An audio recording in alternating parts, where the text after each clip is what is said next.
9h30, 11h sur Europe 1.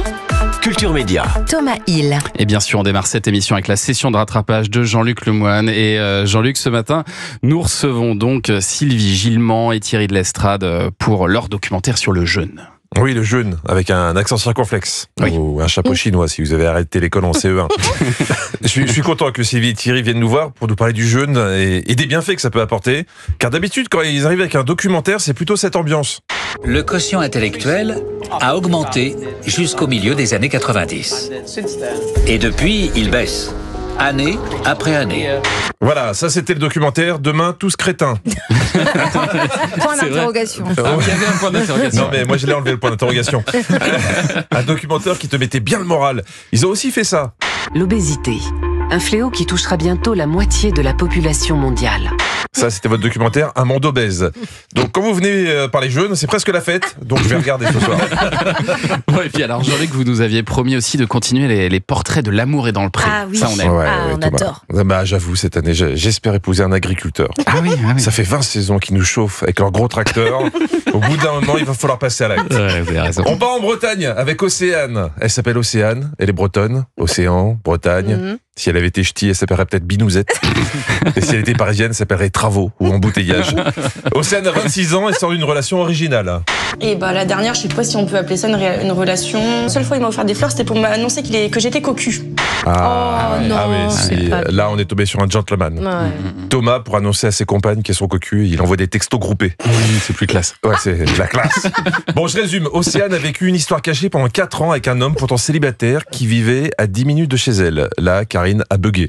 En fait, on a vécu presque 4 ans en fait à se voir, mais comme si on se connaissait pas dans la rue.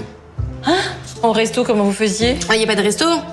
Ah non, on se voyait soit chez lui sur son tracteur ou. Son tracteur? Ouais. Ah oui, c'est. Je pense que ça vient de là le titre. L'amour est dans le pré. Je pense que c'était pour donner une note bucolique au programme, mais non, c'est parce qu'il nique sur les tracteurs.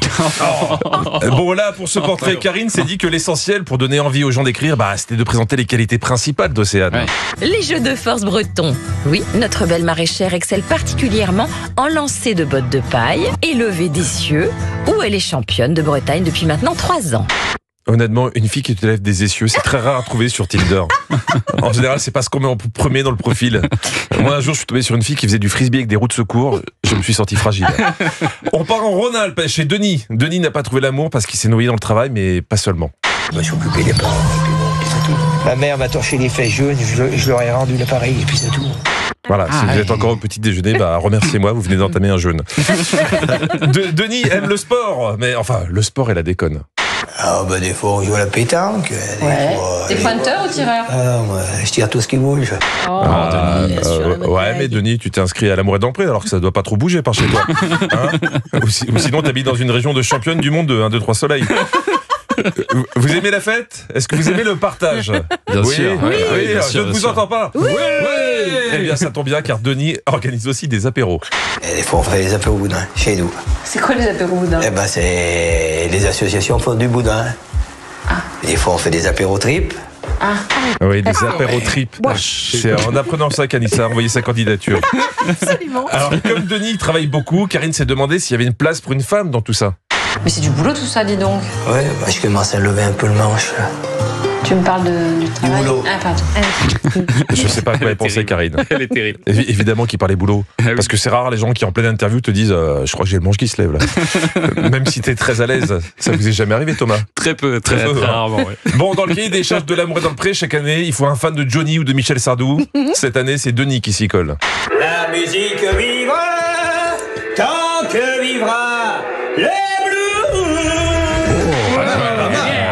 Si vous aimez Johnny, les karaokés, les apéros boudins, vous pouvez envoyer votre candidature. Je poste tout de suite. C'est ça. J'ai l'impression de t'avoir décrit. Surtout que Denis est pas trop chiant quand on lui demande ses critères de sélection. Il faut quand même Johnny et la chanson française. Oui, qu'elle se coiffe quand même. Oui, non. Je achèterai des peignets. Qu'elle se lave aussi. Oui, qu'elle se lave aussi, oui. C'est important, c'est important. Voilà, une lettre de prétendante qui va être facile à écrire. J'ai des cheveux et je suis propre. Signé ta femme. Bon, le mieux, c'est de laisser la conclusion à Karine.